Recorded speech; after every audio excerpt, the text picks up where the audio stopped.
Good. How's it going, everybody? This is Jim Deathblow Reed and John the Blevins here again. Episode 27 of Unleash the Podcast. Welcome to all of you watching live and to those of you on YouTube as well. Excuse me, I'm trying very hard not to cough in everybody's ear right now while talking at the same time. It's incredibly difficult. So we're trying things a little different today. If you've been around with us for a while, you know we've covered Black Rock Mountain, and now we've done reviews in a very similar fashion for the Grand Tournament. We're changing things up a little bit today because we did, in fact, get the whole rest of the set like I thought we would on the Friday stream at the end of last week. So now we have every single card that will be in the set, and that means like 53 cards or so, which is more than any show that we've done for the Grand Tournament so far. We're changing up. We're doing a 10-hour show. 10 hours! Yeah, we're looking to avoid that. We decided, let's not go through all these cards with a fine-tooth comb anymore. Let's just throw some decks at these guys and see what we like. John, I did some math. We got to keep it to about 5 minutes per class. Gotcha. So we have 2 decks per class, so it leaves us about 2.5 minutes to talk about each deck. Some of them will warrant more discussion than others. That only leaves us 45 minutes. But we're basically just trying to keep the show off of the 2-hour mark since we've failed at that the last 2 weeks. That's true. All right, so ready and break. Now, the before we get too deep into the decks, there is one little bit of news here that I just wanted to update everybody on, and that is that it is official now. They went ahead and retroactively made a change to the way the player rewards are going to work. What they did was they made it so that reaching Legend now will give you an additional better prize than Rank 5 did. And John, I also found out that realistically, you know, the difference between Rank 6 and Rank 5 is significant. The difference between 7 and 6, however, is actually nothing from my understanding of how this works now. It goes, I think it's every 5 levels, right? It's like 20, 15, 10, 5 Legend. Right. And now they added like a super awesome chest. I don't know, you're probably just going to get like a whole nother selection to choose from, or a whole nother, kind of like at the arena when you get that 12th win, you know, you get the whole extra box to open, right? So this will just be an extra opportunity for you know, a nice golden card, or you know, that chase golden epic you're chasing. To my knowledge, still no chance of a golden legendary appearing. That's fine. Golden anything is going to be great. I'll take all golden commons all day. Yeah, that's like what I want when I open packs. So this is honestly probably kill a lot of my desire to open packs. However, you know, not at the beginning. No, not new sets will definitely crush that. I think the revised estimate for how many I'll be opening is 140. I've been saying 150, and I'm just don't quite have the gold, but who knows? I might just, you know, buy a 15 pack and make it 155, or buy a 15 pack and then open 5 of them during the day before the stream, so that way I can get a little bit of a fix while I'm at work, say. Something like that. It'll be in the area of 150, so make sure you stay tuned. And John, we also have an exact release date. It is going to be the 24th. It is a Monday. I've been saying that they release on Tuesday, which I don't care that they're not doing it on a Tuesday, but it was nice to kind of have a little bit of a way to guess at it. But turns out the whole set your computer clock ahead trick was dead on all along. Yeah, but Jim, now I have like a real job, so I have to wait to the end of the day. I can't like just not go to work on the release day. You can't experience the woes. I would, however, John, if you're going to be purchasing packs the day of, additional to the 50 that you pre-ordered, I would do that like from your phone, say, if at all possible. Do that before 5 when the East Coast gets off work and everybody rushes home to hit that store. That's what I do. As soon as the servers go live, I log in at work and buy them. And I also think if they go first come, first serve order for resolving problems, I just want to be as far as I can on that line. True. I think I get some sort of Amazon coin discount or something. There's something to that. If you're using an Amazon device or have an Amazon account, look into it. I don't have any of these things, so I just know that I bought something on Amazon and I checked my email and it was like, here's $15 in Amazon coin. I'm like, okay, I'm going to buy packs with that. So, yeah, that's pretty fair. Yeah. All right, John. Well, nonetheless, let's move straight on into the decks that we're going to be taking a look at. We're going to start, I believe, Well, it is with Warlock, but we are going to start, I believe, with a new version of Handlock. Let's just go ahead and take a look. And I'm right, and it is just 2 new cards that we're adding into this deck. I don't want to read the list down, but I'm just going to let you know anything kind of different or you know, surprising that might be in the decks apart from the cards you see in front of you. Chillmaw and Wilfred Fizzlebang finding their way into the list. John, I'm playing a Twisting Nether in this build. Yes, I called it. Slow that metagame down. I'm going to play 2 of them, or I'm going to play 2 Siphon Souls and 1 Twisting Nether to kind of be my removal package. I do also carry 2 Hellfire, 2 Dark Bomb, a Mortal Coil, and then kind of the usual Giant package. I did not go with a Frost Giant in here. I don't know that it really fits well. You know, the Giants that this deck has are good, and I don't see it wanting to squeeze a 5th in. Maybe I'm wrong. You can look to do that on your own if you'd like.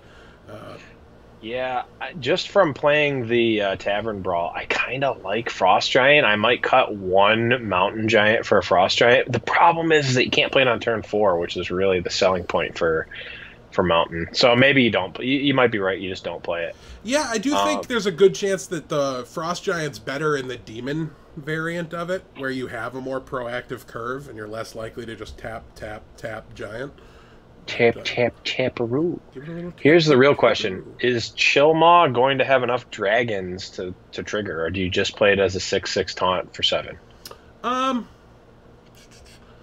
Yeah, it might not have enough. I know in my head, I knew the Twilight Drakes were there, but I think when I started building this, it had like the Taunt Dragon, the 4-drop Taunt Dragon or something like that. So maybe he doesn't have enough. You could just throw Dr. Boom in instead of him, you know? But he is at times going to be a good counter for Patron Warrior, but you have plenty of answers to those. And you don't really need the sweep effect, because I'm still playing. I think I like cut a Hellfire from the list initially and like had extra dragons, and then I didn't make fully appropriate changes. Yeah, I kind of did the same thing with some of my decks, where I like had an idea of what I wanted to build and then put cards in. I'm like, oh, I don't want to do that, and then I forgot to take some stuff out and just like took things for granted. Yeah, I know. What do you think about the card Dark Bargain?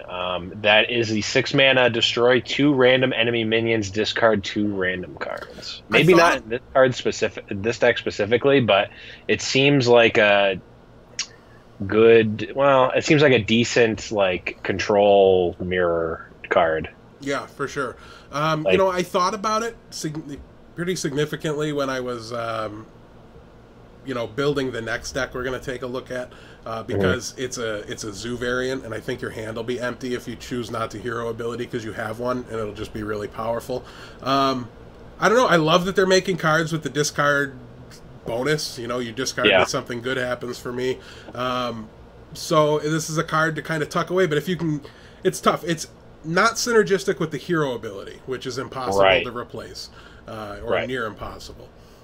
So I don't know. It's a tough call. That's a really powerful card. You know, we're both having flashbacks to Barter and Blood, which cost 4. You know what I mean? Things like that. Like but really Barter and Blood did it for both players. It's true, yeah. And this doesn't do that. It just takes from your hand, which is probably considerably worse, and it costs 6 mana. So, but mana costs and the way effects are valued in this game are obviously different. So that doesn't matter too much. I like the card. I definitely don't think it fits here. Yeah, no, it doesn't fit here. But I was actually thinking about making a Fist of Jaraxxus, like suicide warlock deck. That was just like all in, like aggressive, and then like Fists of Jaraxxus, and just like over the top, just like the discard spells. Yeah, it's funny that this kind of falls into the suicide black category, because everybody makes fun of warlocks for being emo since they have life tap. So they cut themselves to get more mana, is how people kind of make that joke and make that connection. Yeah, but I would be doing that all day. Like, I would rather die than not draw cards. Yes, well, absolutely. We're in lockstep agreement on that. We just need them to print Sphinx's Revelation in this format. I have, in fact, attacked in a way that would make me draw. And this is in Magic. I've attacked in a way that would make me draw a card with like my Ophidian effect and put myself dead on board. Well, you lost me. So I don't even know what the Ophidian effect is. That's an old card. It's whenever it deals damage, draw a card. Oh, okay. It's some card in the limited format, and I like wasn't paying attention. I was just like tap out, do something, attack, draw a card, and then realize I'm dead on board. I'm like, Yeah. nah, worth it. Drew a card. Whooper and Erie just died inside because you didn't call it the magpie effect. I mean, Ophidian is older than Magpie, I'm pretty sure, so. Well, that's very probably true, but we'll cut the Magic conversation short since we only have 2.5 minutes for these Hearthstone decks. So this is the kind of, very aggressive. This is kind of like a zoo deck, and that's what it'll remind you of when you take a look at it. However, I think this deck is typically going to be much more aggressive. It's going to carry much more face value to it. Now, we don't play the Abusive Sergeants. I opted to put the Lance Carriers in. Much better when you're trying to be aggressive and still play Nerubian Egg at the same time. In addition to not playing Nerubian Egg, I'm not playing Void Terror, for example. Oh, I'm sorry, I do have one of those in there, so that's still an option. But it's a really good card that works well with some of the cards that are in Zoo already. And if I'm going to be hyper aggressive, suddenly I do care that I give a friendly minion a permanent +2 attack.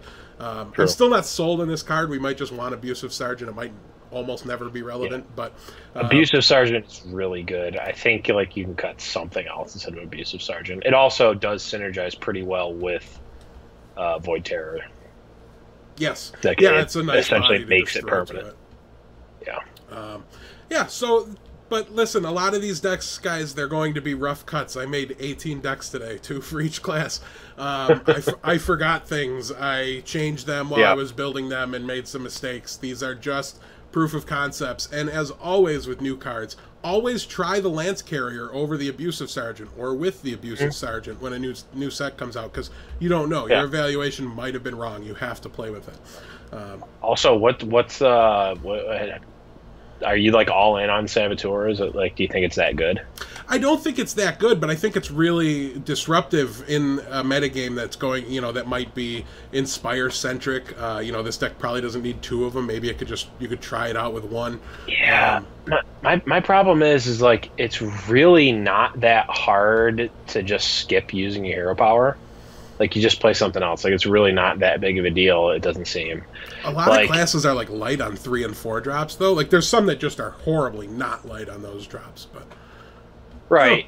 Yeah, I could see it maybe coming in if there's a really heavy Inspire deck. The problem, my problem is just thinking about it. Even if I'm playing an Inspire deck, sure, you want to maximize your hero power, you want to use it as many times as possible to turn your Frost Giants on earlier, et cetera, but just skipping it 1 turn is really not that big of a deal, I don't think. If it was a static ability, it would obviously be insane, but yeah, I don't necessarily think it's that great either, but we see the power and the swinginess of cards like Loatheb, and this is obviously comparable to that. Right. Even more aggressively statted and stat to mana cost ratio than Loatheb is. So actually, isn't it less aggressively? Oh no, yeah, I guess it is more. Okay. Yeah, it's got one more attack for to keep the even ratio. True. But nonetheless, this is a push to try the card and see what it's like. You probably want something more sticky than a Saboteur, but nonetheless, play with the new things, all the new things. Sure. So moving on, now we're going to talk about some rogue decks, and this is a class that really kind of got the short end of the stick, in my opinion. They did some cool things with it right at the end, John, and this is my control rogue. We're topping out at Ragnaros in here. We've also got an antique Healbot. We're only playing 1 Tinker's Sharpsword Oil because we are playing 2 Poison Blade in this list. Again, forcing the new things to try them out. I don't think Burgle's going to actually be good, but I'm not going to not try one in a control rogue deck. Yeah, I think that Burgle is probably fine. I also think every single person has been just talking about how bad Poison Blade is, so I'm kind of excited that we're using it, because everyone, I haven't heard one person not say that it's the worst card in the set. Yeah, I mean, like we talked about previously, though, and you had more insight to this. This is something that was broken previously with Rogue. Yeah, this was the old, basically the old Rogue's hero ability was just, if there's a weapon already out, just pump it up 1. Yeah, and if there isn't, put a 1/1 into play, I assume, or a 2/1/2. Or 2, I think. Yeah. Which, it's Well, to me, John, Except in the reason to be excited about this kind of archetype and this type of deck is Beneath the Grounds. It's a 3-mana epic spell that says shuffle 3 ambushes into your opponent's deck. When drawn, you summon a 4/4 Nerubian. An ambush says your opponent gains a 4/4 Nerubian. Draw a card. It's a mine that gives your opponent a 4/4 instead of dealing them, I don't know, 1,000,000 damage to the face or whatever mine does, 10, right? 10. So this is really potentially really strong. I mean, for 3 mana if you know the game is going to go long and you're going to push it there on purpose with the way your deck plays, it's 3 mana for 12 power spread over 3 minions, which we all know is better than jammed into 1. Right. The problem is probably only 8 power, right? Like you're probably not going to get all 3. Right. But you might get all 3, and you could play you could go deep and play stuff like Cold Light Oracle, right? Like you could. Yes. Yeah, you can play this in a mill-style rogue deck. You know, you can go mill to the point where I want to fill your hand, but maybe not mill to the point where I want to drag us all into fatigue. You know, you don't play the gang ups, you know, those kinds of things. Yeah, you could just play like the value Cold Light Oracle, like just to get the 4/4s out. Like, it definitely breaks the parity of the card for sure. Yes, very much so. Especially with 2 Beneath the Grounds in the deck, things like that. Like, you could potentially have 6 ambushes in your opponent's deck that you're drawing them into.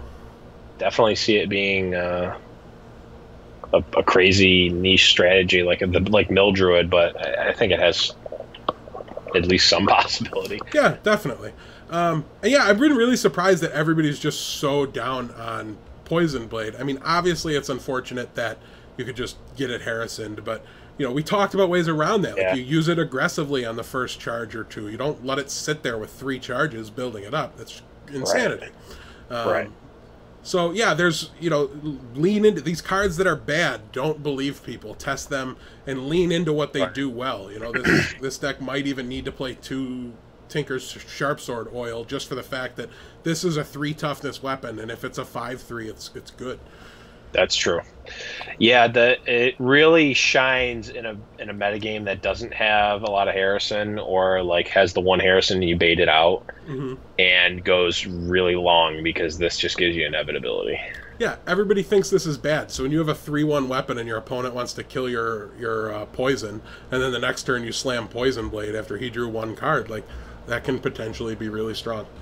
Yeah, true. Moving on here, another way to play the rogue class, John, and we're forcing Saboteur once again, but makes a little more sense here, I think, because this is Tempo Rogue. Yeah. And not, you know, just the 2 new cards. We have to force Saboteur to see new cards in this this deck. I stayed away from the Pirates in this because I think there's just better overall value. Now, the synergy might be there to kind of take things over, but I felt like Cut Purse gave this a really good opportunity to, you know, really break out. And I love the way the curve it works on this deck, jumping from 2 to 4 with a Cut Purse that lives, and you know, just even not having a really solid curve and a decent stock of 3-drops here with SI7 Agent, Edwin Van Cleef, and Saboteur. Now the Big Game Hunter obviously at 3, but might not even belong. Where's our boy? We need where is he? Dark Iron, what's his name? The 5 mana. Oh, Skulker? Everything. Skulker, yeah, I want to see him. I want to see him too. I've just got to be convinced that there's going to be enough X2s in the format. Sure. So yeah, by all means, cut the Azure Drake and play him. Let your prep sprints get you all the cards that you need. And you can feel free to cut that Azure Drake or that Harrison Jones at will as well. This should be an interesting one. I always try to make the Tempo Rogue work, so this will probably be one of the earlier decks I play. Rogue is one of my favorite classes to play. It's just either very, very good and hard to play, or it's just really bad. Yeah. Usually nowhere in between. So. Yeah, it's usually either an ace or a deuce. It's never anything else. Yeah, and experiment wildly with this archetype, because historically, even when Tempo Rogue's been good, I don't build the initial deck list well. I'll tweak one, you know, give me the shell, and then I'll tweak it well. I build warrior decks well. I don't build rogue decks well. I'll just be honest with you. Yeah. Moving on here, John. Hunter, hunter, hunter. Hey, here's your stupid see, I built a beast. fun. I built a fun hunter deck though. I didn't build the face hunter deck. Well, I think you might have built the least fun deck out of the 18 that we're going to take a look at today. That might It's got Mukla in it, man. You're right. Take it back. All in. No, I did see that, and I do love that Mookla's there. This is an interesting deck. You know, the Tavern Brawl, which both me and John have played, features Ram Wrangler. It features Bear Trap, and it features King's Elec. I'm going to call it that. Yeah. I don't know that that's correct. Is like the best card in the deck, I think. It's really good. That card. Really good, yeah. Look for some mid-range to control hunter style decks. Play this card and play it well, because it is really, really strong. And you know, even Ram Wrangler, John, I had an awesome setup in that brawl where it was, you know, coin out turn 5 Kodo, then on turn 5 play Ram Wrangler, slam something. I wasn't even great. It was just like, I think it was a 4-2, and it just like smack face, and it was brutal. Oh, you mean Tundra Rhino, not Kodo? The one that gives haste? Yes, I'm sorry. Yeah, Tundra Rhino is that one. Yes. Yeah, I was considering putting Tundra Rhino in here, and it's possible. I kind of just went like all in beasts, so honestly, this probably isn't the most optimized list, but I wanted to try a lot of new cards. I wanted to go beasts. I think Stable Master is pretty sweet, and like the interaction with like Stable Master and what's his name? Houndmaster. Like Houndmaster is like the best card in this. Like you never don't have a Houndmaster trigger, like a target for Houndmaster. It's like super sweet. Yeah, and have you seen much Bear Trap? I'm not sold on that card yet. Obviously, I want to try it. No, I'm not sold on it either. I think it's actually probably pretty bad. I played it in the Tavern Brawl. It's like pretty terrible. But like a 2-mana 3/3 taunt is really not terrible. It's just not great. It's really bad when you know that they have it, or like when they know that you have it, it's terrible. But I think it's decent. Like it's a decent mix. Like it's got, what did I put? Snake Trap, Bear Trap, and Freezing Trap. I just put a bunch of traps in there. So really, I think that you might be able to get value off the Bear Trap. I don't know. I just wanted to put it in there. Yeah, you know, it's curious to me. It's going to really punish people for their sequencing of attacks. That is definitely true. I wish it wasn't in the Tavern Brawl, because all these plebs are out there learning to play around it and learning to identify it and figure out when that's the trap. And it would be just infinitely better on day one to just jam Bear Traps and then watch people attack wrong. Yeah. But sad times. Yeah, and honestly, Stable Master and Dreadscale might not end up being that good. I was just thinking, like, Immune is like, I guess it's basically like Divine Shield. Mm-hmm. Actually, it's actually just worse than Divine Shield. But like 3 mana, it's, yeah, isn't it? Like for this turn, right? Like, I mean, it's essentially the same thing. Like I'm trying to think of how there would be multiple. Divine Shield doesn't go away if you don't use it. Like you play Stable Master. That's like, true, but there's instances where like you're gonna sweep the board with damage. Like it's maybe corner cases, not too often of them. But if you activate a trap, for instance, you know, if you're playing against Hunter and you activate an explosive trap, that's really good. That's true.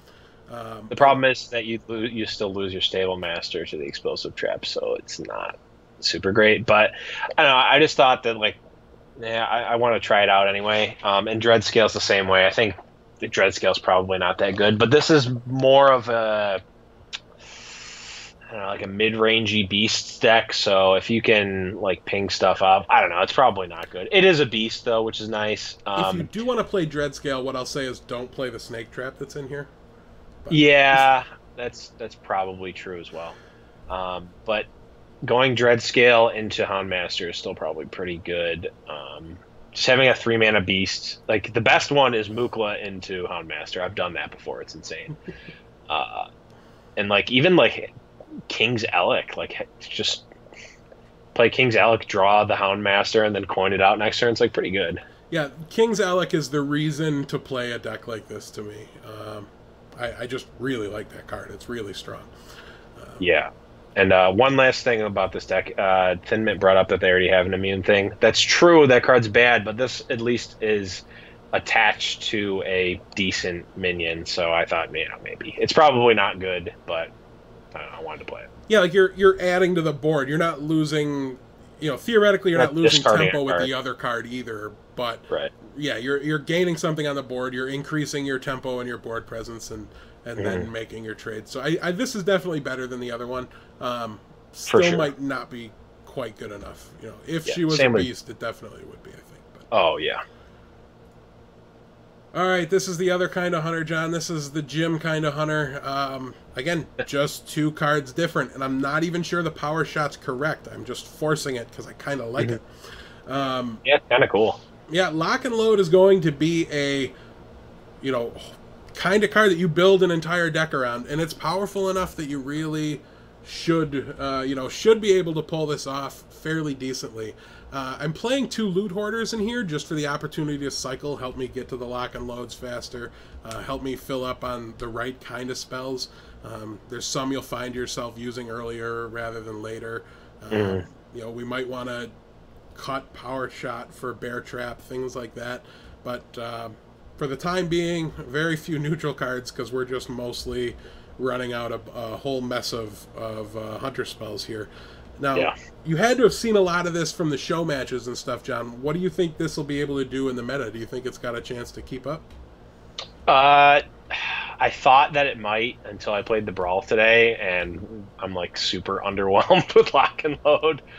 Like, yes, you draw a card, like you get to cycle all of your spells into Hunter cards. The problem is, like, a lot of times they're just not that good. Like, how many explosive shots do you need to draw before this card's not that exciting?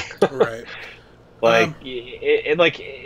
You get to have the one turn. Like, I don't know. I guess like if you can figure out exactly like when you need to do Lock and Load and like when you need to hold off, like you can probably get a little bit of value out of it. But like I was just like either doing it too early or just waiting to build up for the one Lock and Load turn, and like you don't actually go off with a Lock and Load turn. You just do a bunch of like decent stuff kind of and then refill your hand. But it's not like a traditional combo deck where like you draw the Lock and Load and you go off and you either kill them or you are put in such a huge, like overwhelmingly forward position that you like, can't lose. It's like all it does is allow you to play cheap spells and have your hand still be the same size. It doesn't actually like progress your board at all. Well, I want to calm you down a little bit though, because you're like using those brawl games to shape your opinion on this card. And, like, yeah, if you but look at this deck, there's a lot of the same there's card. 0 9-mana 5/5s in my deck. Like okay. there's 0 awful cards. Every card synergizes with it except for Bow. Right. Okay, I understand that all the cards synergize with it, but like I had the turns where I played like 4 spell. I like would go like Lock and Load, Coin, Hunter's Mark, Arcane Shot, Unleash the Hounds. Like that's well over the average Lock and Load turn, and like I ended the turn, his board was dead. I had like a 1/1. I don't even think I had a 1/1 left, and I had a hand that had 2 multi-shots, an explosive shot, and like something else that wasn't that good in it. Like, what is it? Like, I'm actually kind of surprised that you like this card because this card's like super high variance. Like, if you don't get any good Hunter cards, like there are a lot of bad Hunter cards, I guess, is what it boils down to. I've got exactly 0 experience actually using this card because I don't count any of those brawl games because I think the deck construction is what makes this card good to me. Like, are you able to keep up with the early game to get to the point where you can afford to save up? Can you get to the late game or the middle game saving up spells and like clearing your opponent's board at the same time? You have to be able to do both. Right. Yeah, I mean, like, Eaglehorn Bow helps you do that because that, like, gives you, like, card advantage. Even multi-shot, kind of. But the problem, inherent problem with it is that Lock and Load never puts you ahead on board. All it does is allow you to, at best, clear the board and keep your hand full and then pass the turn. So like your opponent still gets to act first. Like unless Right. you like draw a bunch of animal companions, like animal companions like the best card for it, I think. And that's still expensive. Like going lock and load animal companion is not the reason to play lock and load, I don't think. No, no, I definitely don't think that's. You just kind of like throw that in when you're doing it really late on like turn 10. But Kill Command is one of the cards in the deck that to me, like, that's your turn 3. That's not your sit back on it. I'd rather go Mad Scientist into Bow because then I'm just saving a spell, and that's the way I would play it out given the opportunity. But I'm not afraid. Like, I would just be dropping Animal Companion on 3 in this deck. That's sure. And I guess like that. the cards like Power Shot, Multi Shot, the cards that give you inherent card advantage are going to allow you to like stay ahead a little bit with lock and load. I just don't know, like, okay, so say your lock and loads are bad, which like some of the games are just going to be terrible, like you just get garbage. Like, does your deck actually have the capacity to win the game? No, but that's right. So that's if you just whiff on the lock and load, or you don't draw, like if you don't draw the lock and loads, like you just lose the game, right? That's just not.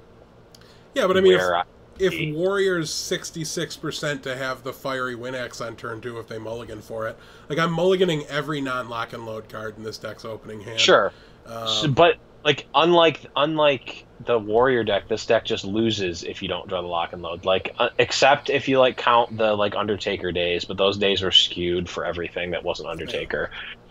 The Warrior deck is still going to be favored a lot of the time, even if it doesn't have the Fiery Wind Axe on turn 2. Lock and load, like A, you have to have the lock and load to have a chance, and B, you have to hit decent stuff off the lock and load. We don't disagree on that aspect of it at all. I just think it's going to be decently likely. I'm not sold on this deck. I think it's hilarious that people are cool crying deck about how broken this card is. Like when they showed this, like, oh, Hunter's just got the stupidest thing you could ever imagine. It's like, it looks sweet. It definitely is a sweet card. It's just like, if you think of it like all of your cards gain, like, draw a random card at the end of it for one turn, like, that's kind of cool, I guess. It, like, reminds me kind of Glimpse of Nature. Remember the card Glimpse of Nature from Magic? It's like that, except with Glimpse of Nature, like, obviously there's combo decks where you can go infinite or whatever, but, like, if you're just playing, like, the value Glimpse of Nature, like, you're progressing your board and drawing cards. This one, you're, like, playing cards that don't progress your board and drawing cards, so like you just end up with a hand. You don't end up with a board. That's the overarching problem for me. I guess the only counter I have to that is like later on or in a late game go, you can like pick up a Kill Command and get something, or traps to me count. Like if you're laying a freezing trap or an explosive trap, that does a lot to kind of counter what your opponent's going to do with their board the next turn. I agree. So just a thought. Definitely a deck that I'm not sold on it. It's not guaranteed top tier, but it's interesting and different. So it is definitely interesting. I'll give you that. It's one of, like, unless I can pull off a Control Hunter, which I'm obviously going to try. I think it could happen. It really could. King's Elk is amazing. But this'll probably be what grinds me to level 60 and Hunter if I can't make Control work. So. All right, John Mage, and we're going to start here, I believe, yes, with the Super Inspire deck of Doom. This is, I think, the best place for it. And this, I'm just literally, if it's not Dr. Boom or Sylvanas or Piloted Shredder or like the normal suite of burn spells, it makes my hero ability better. That's what's in here, and it's just a ton of it. Obviously, Nexus Champion Sarad, the Fallen Hero to increase the damage, Koltara Drake, Maiden of the Lake, Garrison Commander, and even Silverhand Regent, John. This is something we get to play. Now, there's a whole mess of terrible cards cluttering up what you're doing in the ball, but we get a little sneak peek of this, and it seems pretty good to me. Yeah, it seemed really cool. When it happened, it was really good. And the problem with the Brawl deck is that it didn't really give you anything, A, besides the Inspire cards to like finish the game off, and B, it didn't give you anything to mitigate the early game except for Fallen Hero.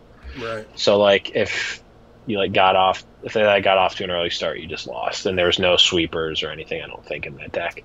So I definitely think that there's a mix of cards that makes this deck good. I don't know. Like, I don't know. Like, are you playing it as like more of a mid-range deck or a control deck? Like this one Um, looks a little bit more mid-rangey. a little, I mean, a little combination of the two, really. To be Yeah. honest, I think the problem with the Brawl, John, was that it was so cluttered up with the bad things that you couldn't ever time these things appropriately, right? Like, Mm.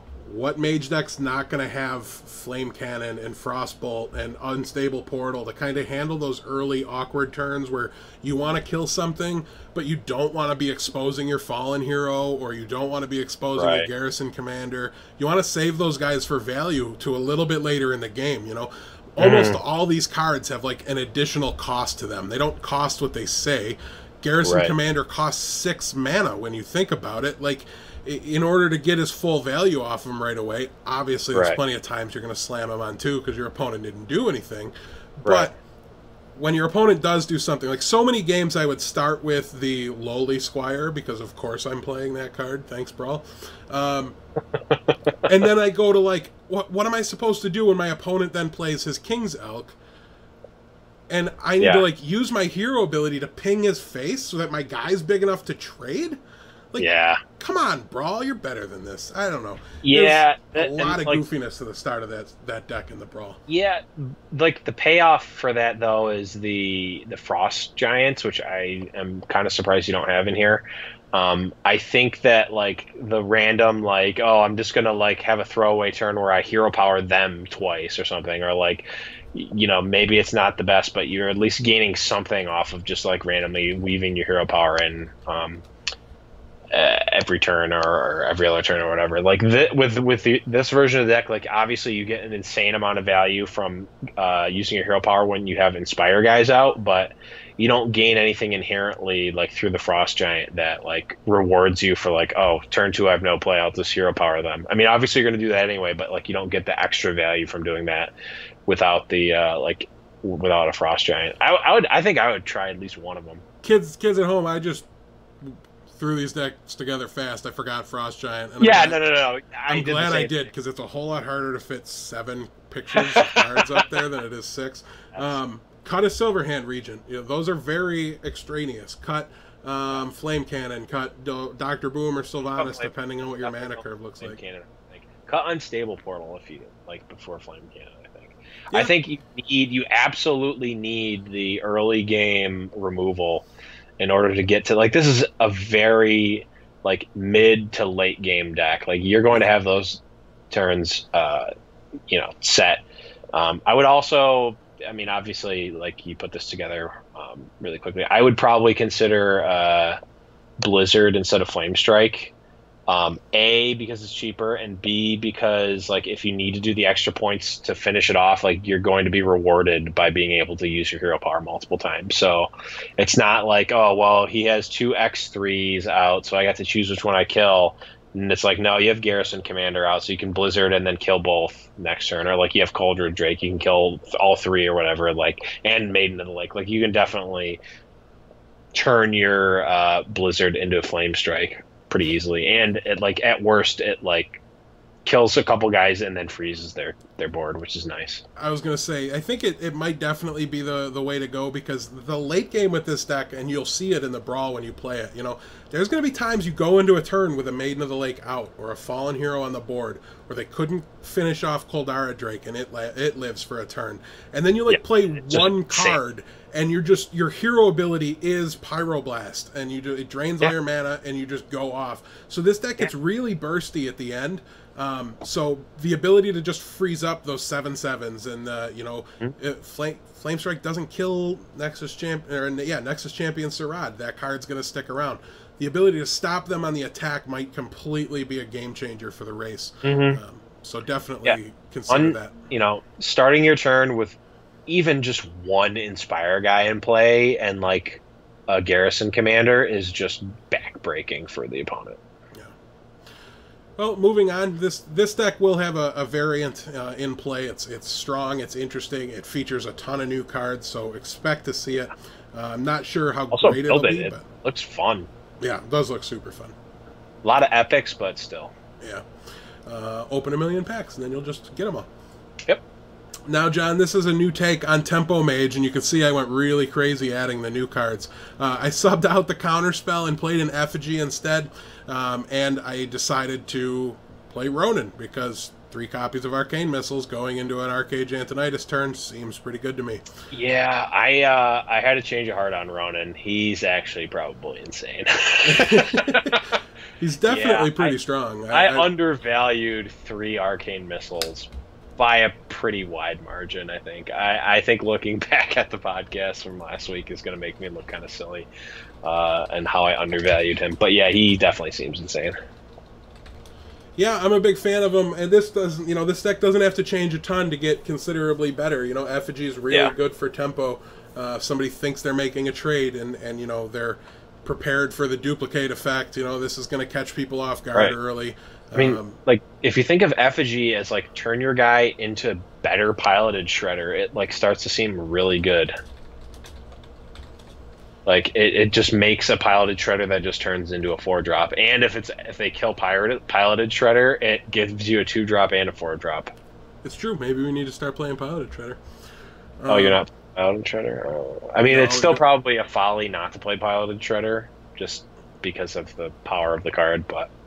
Well, I don't know of too many of the, the aggressive tempo mage, the kind of cancer mage style decks that are really, really playing that. I haven't seen any personally, but have they not been playing in a while. Have they not played piloted Shredder? I thought they just always did. I never did personally, but it's possible that they weren't. I don't know. Yeah, who knows? We'll figure it out, and maybe there needs to be 2 effigies in here because it's this is a deck that just needs to push some damage in the mid and early game with its creatures, and then it goes over the top with spells late. This is more aggressive than even in a lot of ways a mirror entity can be. So yeah, for sure. All right, taking a look, we're gonna look at some Druid now. It's gonna get. I think it gets really goofy really fast on this slide, guys. So, yeah, it does. All right, so this is my attempt at an Astral Communion deck, John. I'm in. Sign me up. All in. So we're featuring Living Roots in here, and my thought with that is I don't care about getting rid of these cards early, right? It's just sustain, and it's just some early answers to things that allow me to get to the point where I want to be. And if I discard it, don't care. Everything else though is the typical stuff, the wraths, the swipes, those are there for getting you to the Astral Communion turn. Then it's Loot Hoarder, Acolyte of Pain, and then the top of the curve. Did you forget Blood Mage Thanos? I did. He needs to be in there too. He does. That's a small detail. He's in there. He's just another Loot Hoarder. Yes. Anything that you can play on the board and draws you cards later, you want in the deck. Also, I think I'm voting Darnassus Aspirant to be the best overall card ever. I think it goes. What's his name? What's his name? Variant, and then Darnassus, and I think it's pretty close too. Yeah, definitely is pretty close to up there. John, have you thought about bouncing Darnassus Aspirant back to your hand with a young Brewmaster? Youthful Brewmaster? Have now. Yeah. That's fairly ridiculous. So look for some more cards and some more opportunities to have decent targets for that. There's a Deathwing in there. Yes! I got an achievement on Hearthbone for building a deck with Deathwing in it. And it has to be in there, right? Like you're playing against Mech Mage or something. You Astral Communion, trade your Loot Hoarder, and then just, I'm going to pick up this Deathwing and slam it. Yeah, it's just perfect for what this deck wants to be doing. Also, last thing, the reason that you're playing Living Roots is to prove my prediction, which I'm making right now, that the minions say, "I am Root," when they attack. That's their attack. I'm calling it right now. Yeah, it's not gonna be what it says. It is. They're saplings. They're just gonna make little tittering noises or something. Did you see what they look like though? No. They look like Groot from Guardians of the Galaxy. Oh man, he's such a wuss. I did not know he was just a 1/1. Everybody was afraid of him. And there was no It's the little baby one. It's the little baby one. Spoiler alert at the end. Spoilers. All right, so yeah, listen, play Astral Slide, find some way to draw a card. Astral Slide. Oh man, Cycle your guys. Play Astral Communion. Play Astral Communion. Draw one card at a time. That one card at a time will be better than your opponent's one card at a time. Plus what's in his hand. That's the plan. If that's not true, this deck's bad. Don't touch it. It very well might not be true. All right, taking a look here, John, you'll notice we're still playing Darnassus Aspirant because that's not a core Druid card that has to be played in every Druid deck forever. This is my Aviana list. So, you know, I know a lot. Avianto. You got really quiet on me, by the way. I don't know if you did anything. Still? Am I still quiet? No, your laugh kind of brought the volume back up a little bit.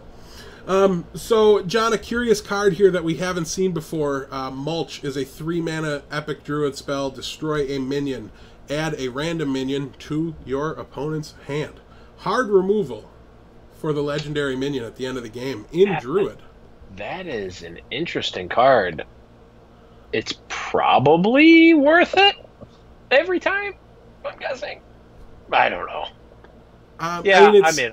I'm in on it because I'm going to use it on Dr. Boom. I'm going to use it on Ragnaros. You know what I mean? Like, it's not to clear out their first half of Piloted Shredder, guys. That's not the point of this card. That's what your Wrath does. This is to answer the end game minion. Mulligan this if it's in your opening hand every single time, and I don't think ever play two.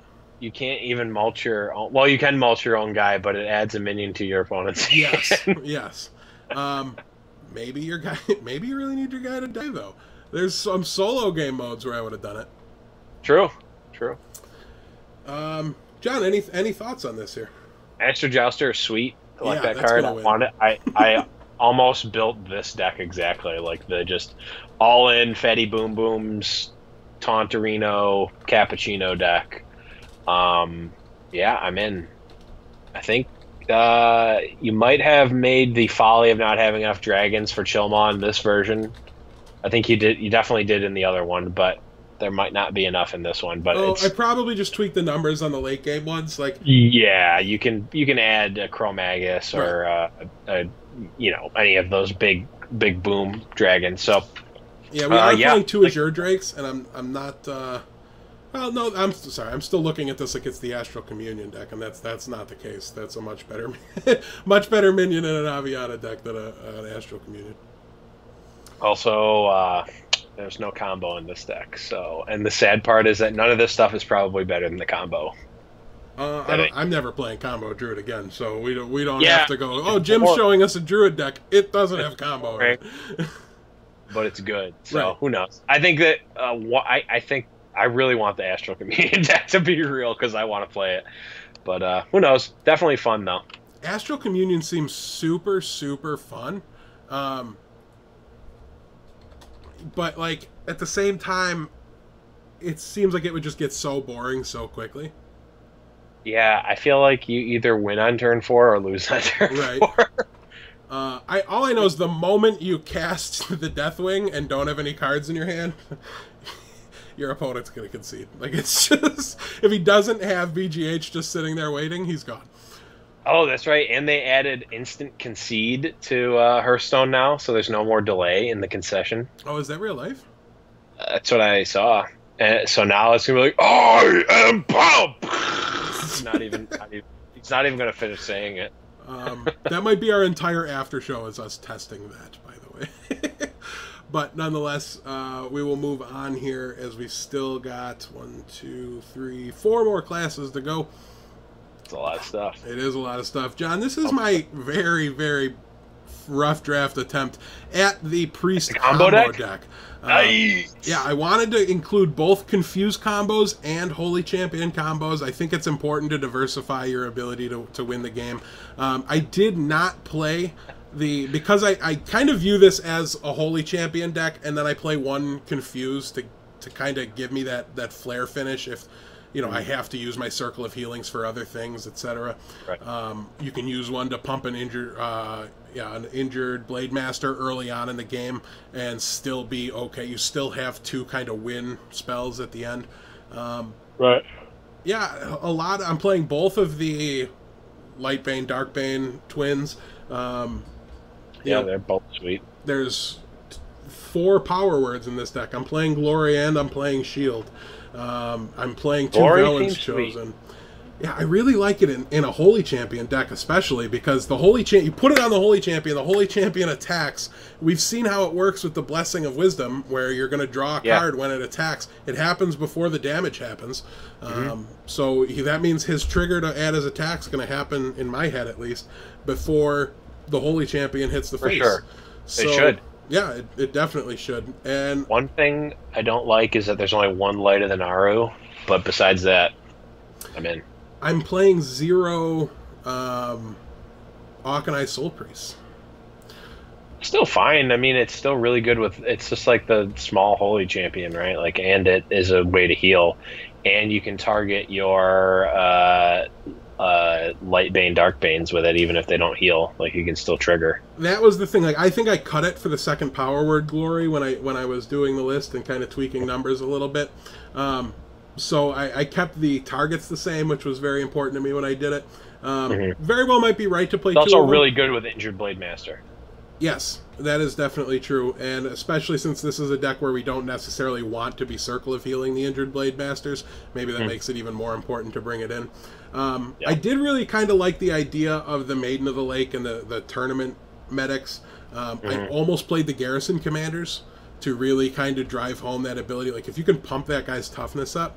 The general idea here, though, if you're not getting it, guys, is to build up a mess of guys on the board and either heal a whole bunch of them at once, and that reminds me, we need Wild Pyromancer in here.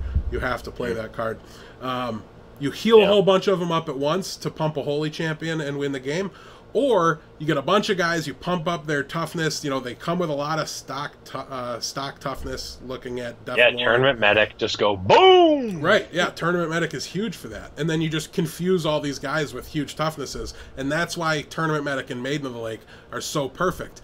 In addition, they make it more likely that you're just adding all these healing triggers to make the Holy Champion lethal in case you start to whittle somebody down. This is... As I was building this, I'm like, wow, this you know, I'm thinking to myself, this really might have legs. Like, maybe we cut Fiola to make a little extra room, because these guys don't have big toughness, but the Itis can help whittle the opponent down to make the combo easier to attain. It really lessens the amount of minions needed on the board if you you know, power word Shield, power word Glory that guy on turn 5, and your opponent doesn't have anything. That's 6 damage in their face, which is kind of crazy. Yeah, one of the decks I was thinking about making was this, except it was just the confuse, and what the heck is the old one, the old 1 mana one that makes the power equal to toughness. Inner Ridge. Inner Ridge or Inner Fire. Inner Fire. Inner Fire and you know, Death Lords. Death Lord, probably want Death Lord in this deck too, maybe. It's there. Although maybe not. Oh, it is in there? Yeah. Okay, cool. But yeah, like, play a bunch of those. You play a lot of the 1/4s. You play the 1/4 Charge Taunt and the 1/4 Wind Fury. That card is sweet. Both of those cards are pretty sweet with Confuse. Well, definitely the Wind Fury one. But yeah, that was already like kind of maybe a little bit of a deck. And you also play Hobgoblin too, so... I would play Hobgoblin with it, but you have fun. Gotta play that Hobgoblin. Hobgoblin with Tournament Medic, though. Hobgoblin with Tournament Medic. Looking at this deck also, just you can cut both Thought Steals to play some of these other cards that need to be there, so you feel free to cut those. There's definitely room to tweak in this.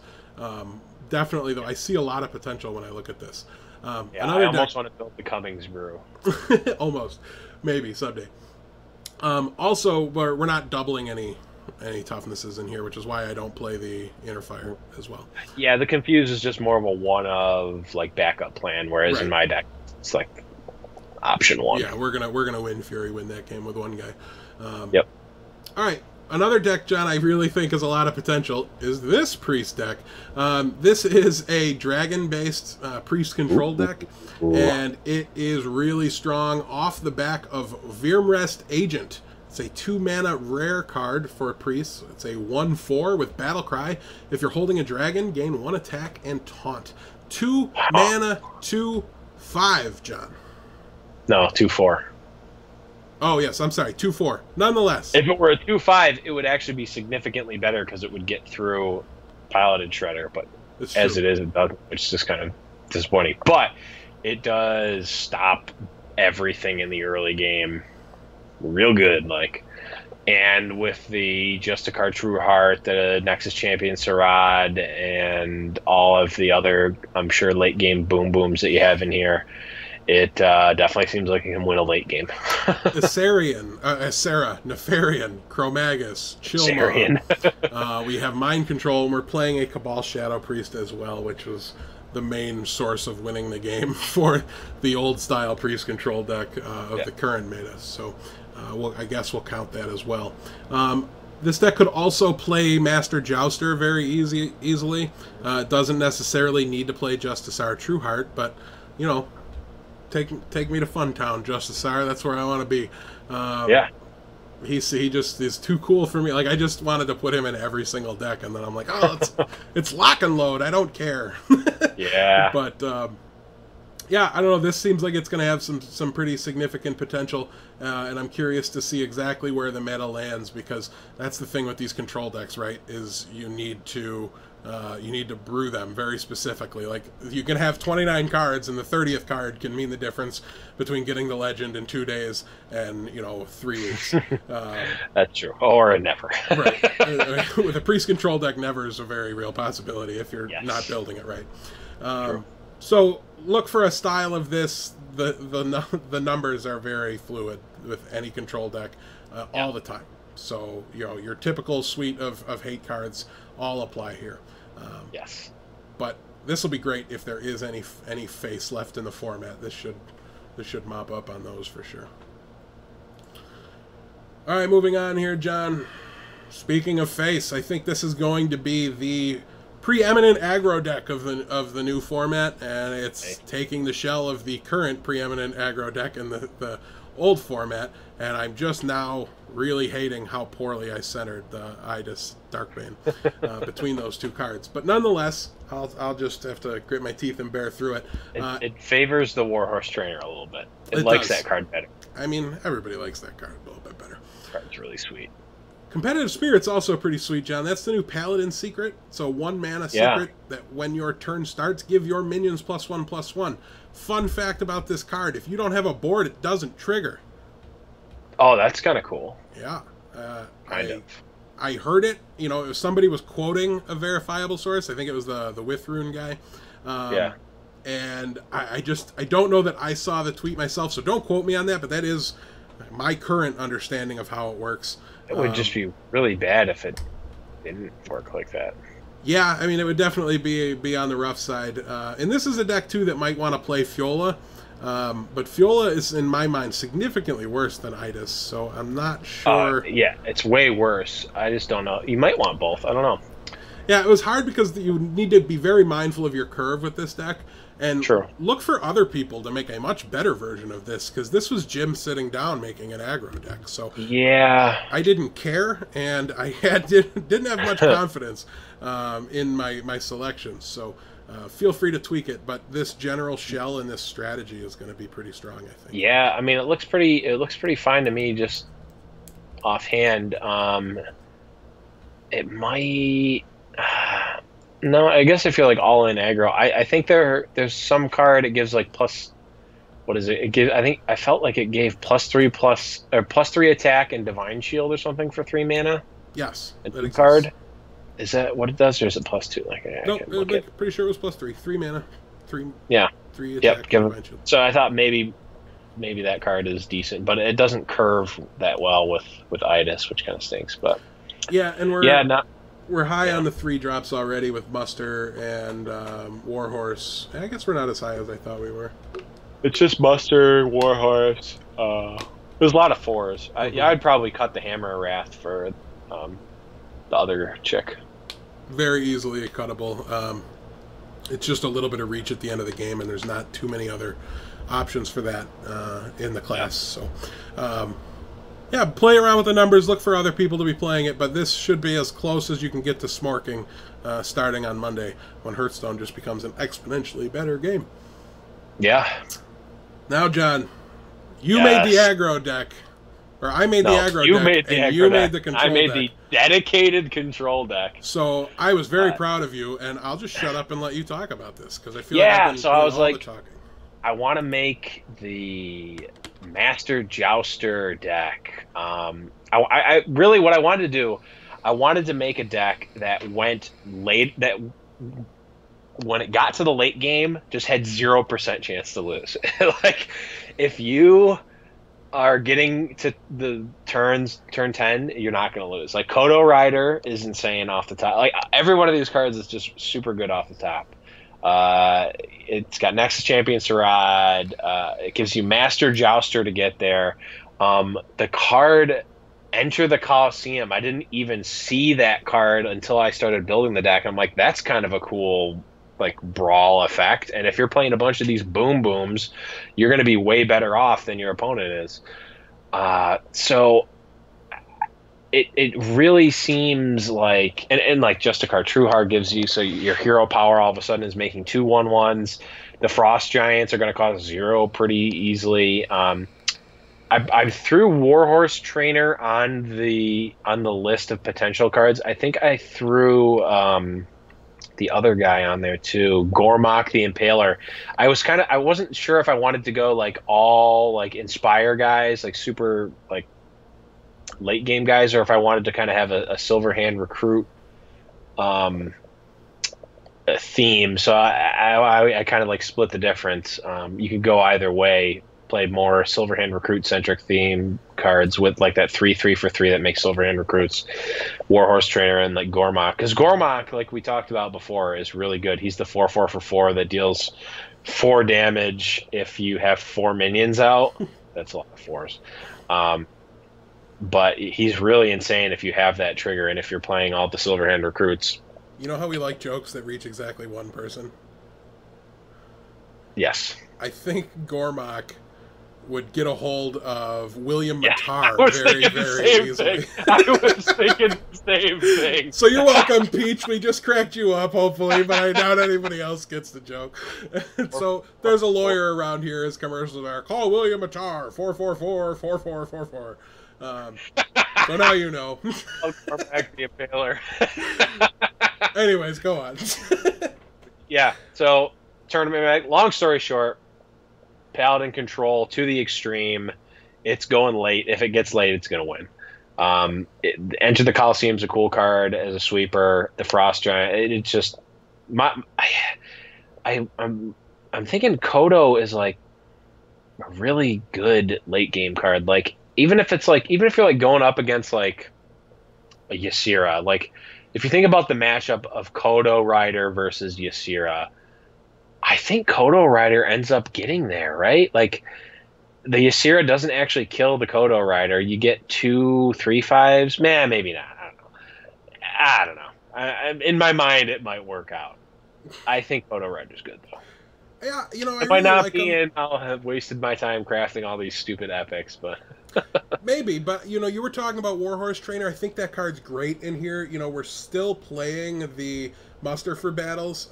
Personally, I would cut the Quartermaster from this and just let Warhorse Trainer and muster just really help push the trading ability of the minions I'm making in the early game when I don't want to be playing these cards. All my cards are huge late game bombs, you know, except for like shielded mini bot, and I really just want to be using that hero ability every time. I half expected to see Garrison Commander come from your control Paladin deck.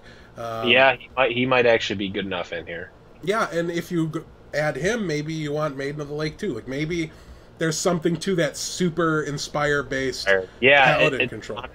Honestly, those might all be good cards. I don't think I took too big of a look at when I was looking. I was looking at a weird list of cards, and it was like hard for me to like get just the Paladin and neutral cards to show, so I just was really lazy with it, didn't look at all the neutral cards. So it's definitely possible I want Garrison Commander. It's definitely possible I want Maiden of the Lake. And then, you know, all of a sudden Silverhand Regent starts to look really nice in that sort of deck. Uh, I kind of like the one. I kind of like the one quartermaster. Even if you have the Warhorse trainers, I just like having the one.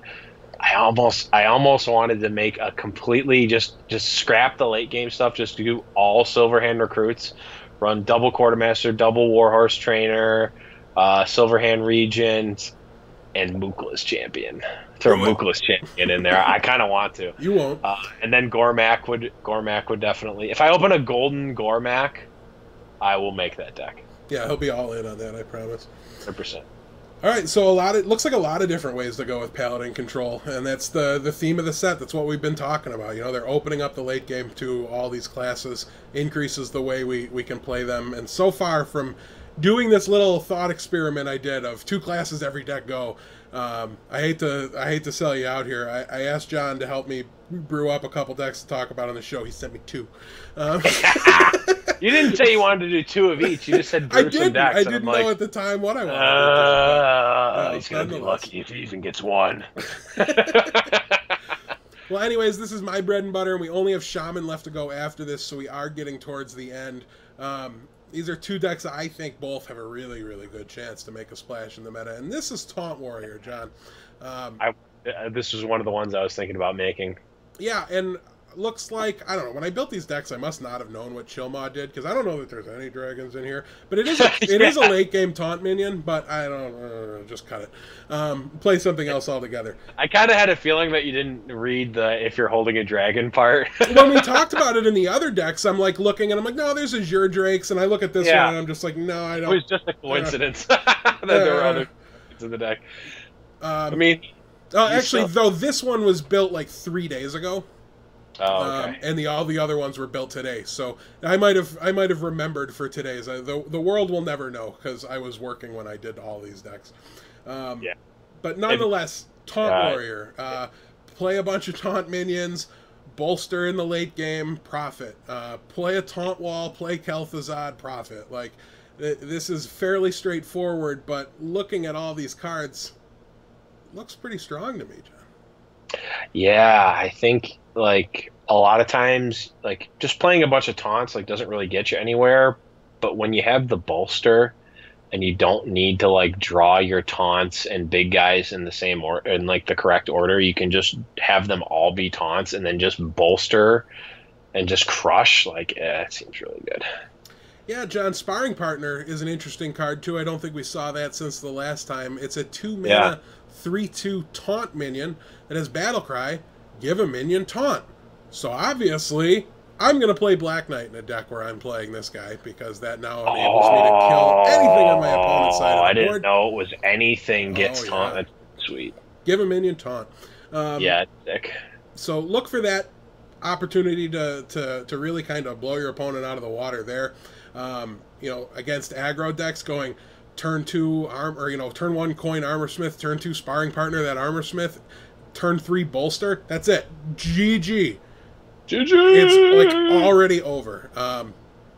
But nonetheless, there's a lot of taunt minions in this set period, and a lot of more late game stuff will lead to more taunt minions. So maybe we just want to be re-looking at Black Knight regardless. Yeah, Black Knight is really good when it's good, and still decent when it's not. And Sparring Partner makes it so it always can be good. Yes. That's why a lot of my Druid decks, still to this day when I play them, although not very recently, I've gotten away from it, but I play like Mark of the Wild, especially anytime Face Hunter was around, and then I also play Black Knight. So now my hedge against Face Hunter, when I early keeper, I rush one out with an Innervate or something to kill the Knife Juggler. Then the next turn, it's a 4/6 taunt. It starts that train of taunts really early. And then against control decks, you also have the ability to turn it into a piece to combo somebody for removal.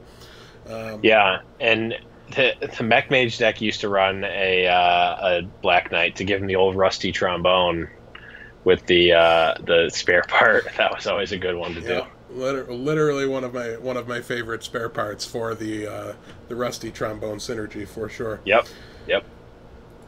The other version of Warrior here, John, is One Dragon that you'll Warrior. be playing, blah blah blah. Z Z Z Z Z And Z. the Chilmaw is relevant. Keep it, Oh, because we're playing wait. Ysera, Nefarian.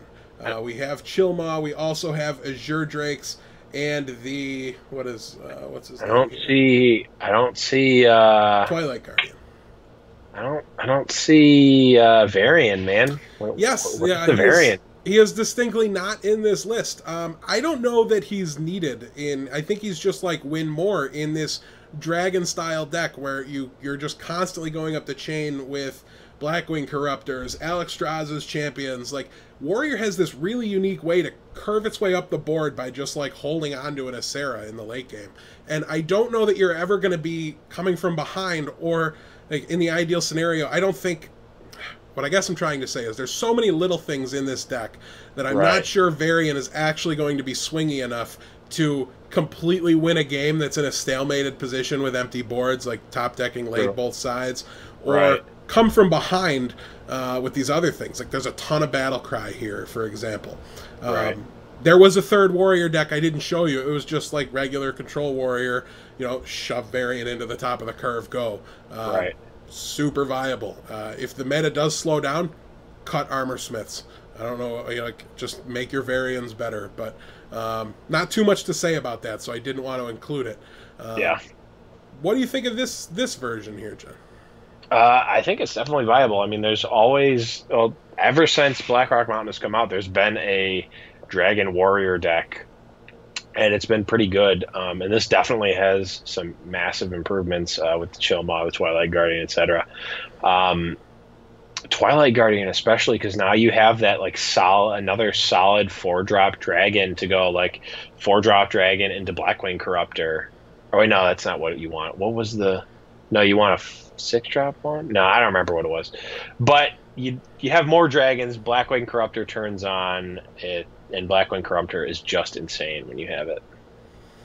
Yeah, and there's also a decent chance too, guys, when you're brewing this deck, like Master Jouster has taunt in this deck. You're going to win that more often than not. Twilight Guardian has taunt. Bolster loves taunt minions. There's a fairly decent homogenization of the two decks. Just shuffle them together and take 30 random cards out, and you're still going to be fairly well off. I mean, that might have something to do with 4 Death Spites that you managed to pull off. But nonetheless, there's a lot of different ways to crossbreed the Warrior decks that I'm looking at and talking about. But I tried to show, and I think that crossbreed of them might end up being the best variant of Control Warrior. But that also is much more likely to maybe play Varian. You have all these late game dragons, you might as well play Varian. But he's not a dragon, and he drastically throws your curve, being 10 mana. So play around with all these things. There's no bad idea in my mind right now for bolster Warrior decks, whether you're dragon based, whether you're slightly on the more aggressive side with that 2/1 guy. There's a ton of things you can do with bolster, and it's often very good on turn 4, pumping 2 maybe 3 guys. Like it's a really viable alternative and way to play it. So even with just the guy that gives taunt, like that's just insane. With just that guy and one other like random dude, like you could maybe even make like, I don't know, like a aggro taunt list that runs like Sun Furies and Defender of Argus and that guy, and just like the new 4 mana 5/4 taunt. Like you just play all the taunts in a like aggressive style, and then just play that and just go over the top, like overrun and crush them.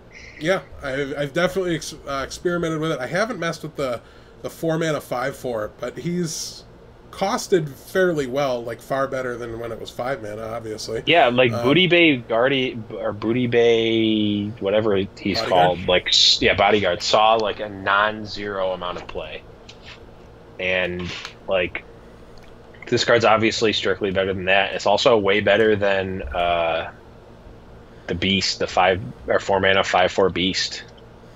Yeah. Which didn't actually see any play, but I saw Zixo sticking it to Ben Brode a little bit. He goes, how is printing new cards like That guy, the 5/4 taunting, whatever. Yeah. Like better than just taking back, like errataing the old cards. Like why not Yeah. just drop the cost on Booty Bay Bodyguard and then give us another new card? I Yeah. didn't see an answer from Ben Brode, but I liked that somebody was sticking it to him a little bit. Yeah. All right, John. So there's this class that hasn't been played for a long time. Yes. And I don't feel very confident at all that I did it justice. But we both are of the opinion that it's a viable deck choice and a viable strategy in this new format. So let's take a look at what I was able to come up with here. This first one is your control deck. It's John's Kodo Rider deck. Yes. It's the one where I get to play Justice Our True Heart and pick my totems, and if that's not good, I don't know, then I guess I want to be bad. I guess that's the only way to put that. Yeah. A real late game focus here, and a very, not a new take on the deck, but it hasn't been good for a while. Like, mid-range has been the way to play Shaman lately, or Mech. And this is very different with the Dr. Booms, the Kodo Riders, the Neptulons. I'm not even playing, Rockbiter Weapon in here, John. Yeah. I honestly almost built this exact same deck. It's possible. Like, Rockbiter Weapon is really nice, though. It serves as early removal and also as like a little pushover. So you might want Rockbiter Weapon, but other than that, I this is like almost card for card what I was gonna bring. So take the Lava Shocks, the Crackles, and the Earth Shocks and throw them into a pile with your Rockbiter Weapons, your Lightning Bolts, your removal. Oh, get rid of Lava Shock. That card's still garbage. I'm really thinking with Elemental Destruction. That was the only card that made me think it's possible, but still, like, I still don't like it. Mid-game Ancestral Knowledge gets way better. And I cut removal spells to make room for them, so if it's bad, just play the Rockbiter Weapons. That's true. This deck can very easily just exist in its exact form, not playing the Lava Shocks. But every time they print a mess of new Overload cards or the biggest Overload spell with the the best board sweep with a 5 Overload, just try it. Play around with it, see if it can be good.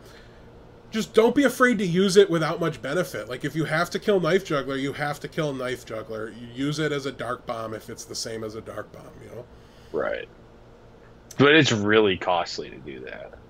It is, and it You basically skip it. Like, takes 2 turns to do it. Like, it takes up your whole turn now and your next turn. Right. Well, no, I'm saying use the Lava Shocks as Lava Shock. Right. Yeah. No, definitely. Yeah. Don't save those for value if there's things you have to kill. Oh no. Right. For sure. Did you kill everything? I accidentally ripped my headset cord out. So, let me know if the audio has changed drastically, guys. I know my mic is still on. That's been a problem in the past. I can hear but yeah, if you can hear me the same, we will just continue. Chat, though. Speak up quickly if something is wrong. And thank you in advance for doing so.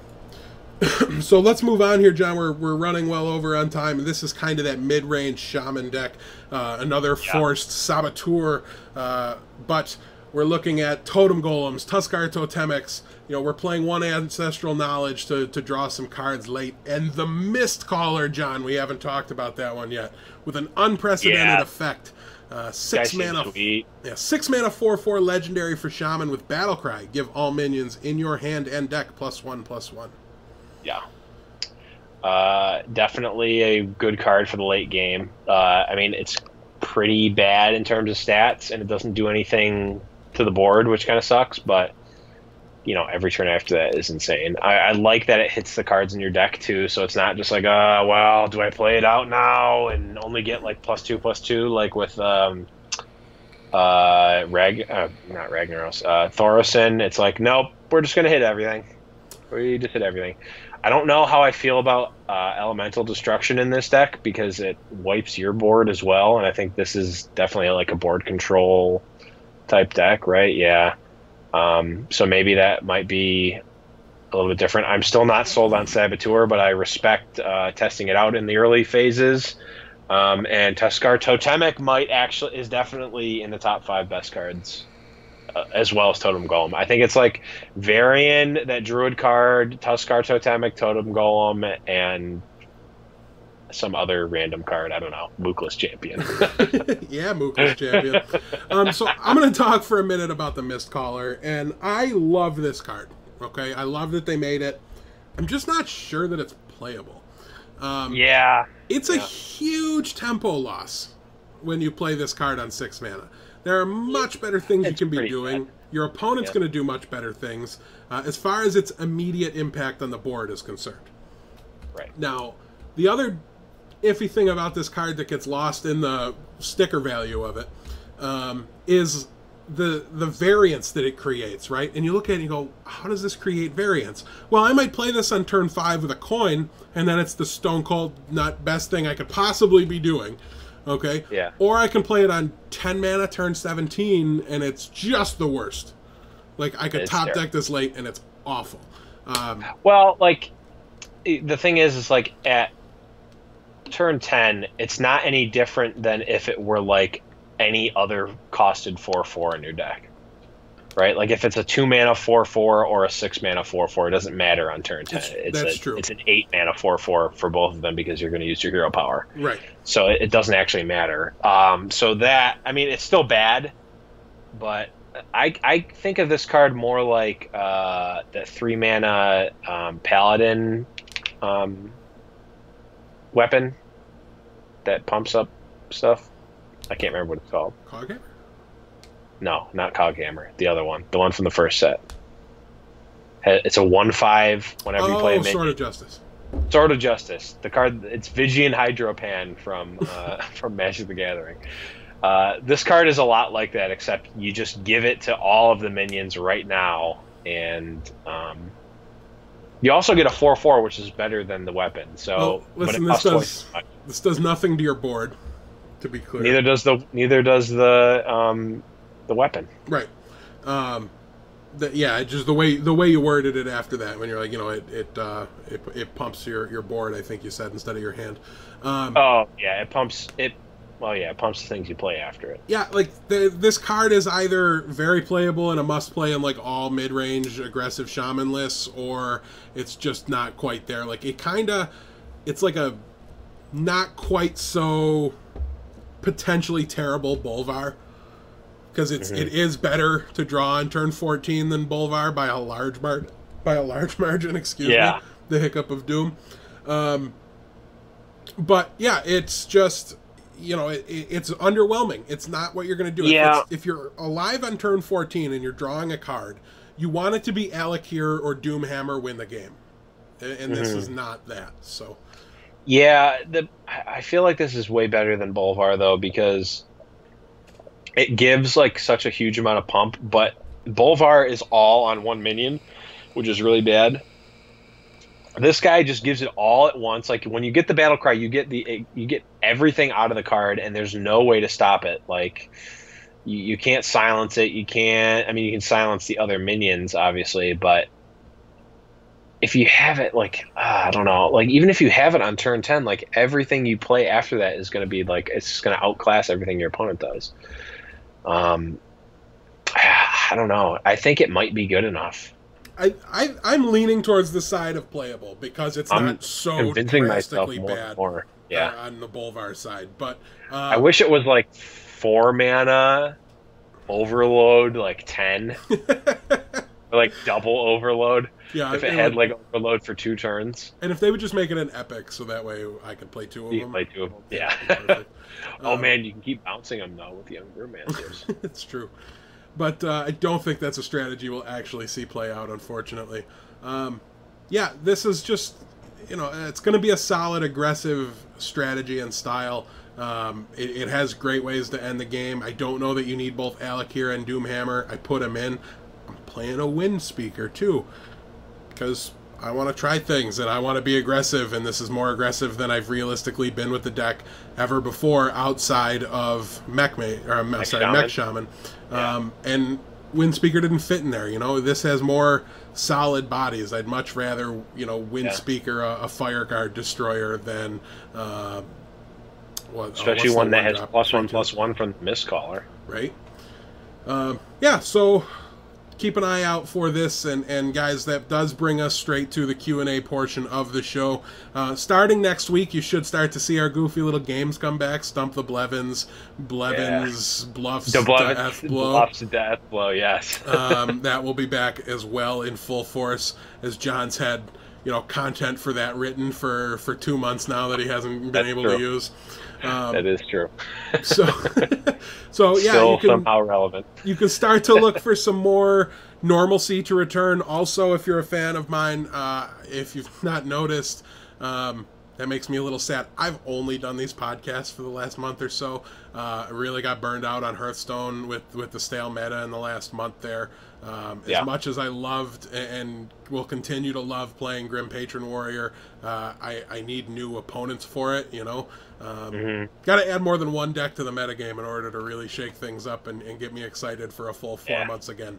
It does look like they're going to be able to do that. So I'm ranked 9 right now. I don't know how I've gotten there. Like 20 games, I'm not even kidding you. Somehow I'm ranked 9. Done like 3 quests, and there I am. So I have a decent chance to make a legendary run this month once the 24th hits. And also at least 140 packs will be opened on Monday's stream. So please do stop by and check it out. And I look forward to streaming with you and having you guys all come and hang out again very, very soon. Yeah. John, you're going to start streaming again too? Are you going to announce your triumphant return? I'm just going to say I'm not announcing anything right now. I'm not going to go into my... You heard it here first, folks. He's not streaming again. He's not announcing anything right now.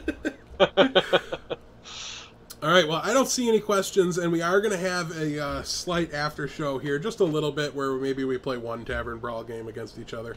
I need to do some more research on the sounds. We got to be quick, though, because I am supposed to if you don't want to do it, that's fine.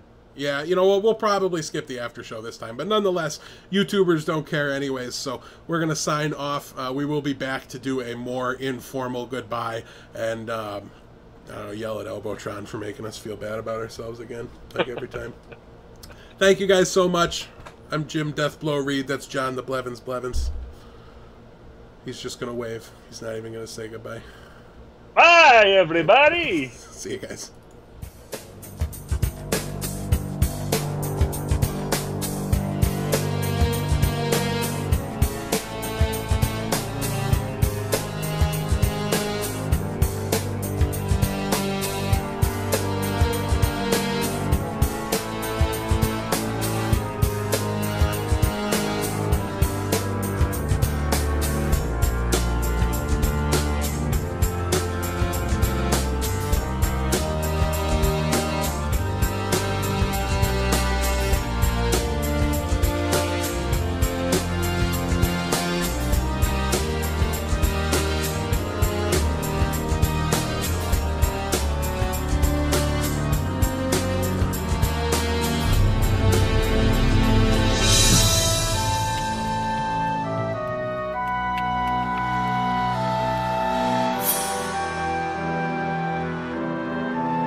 Yeah.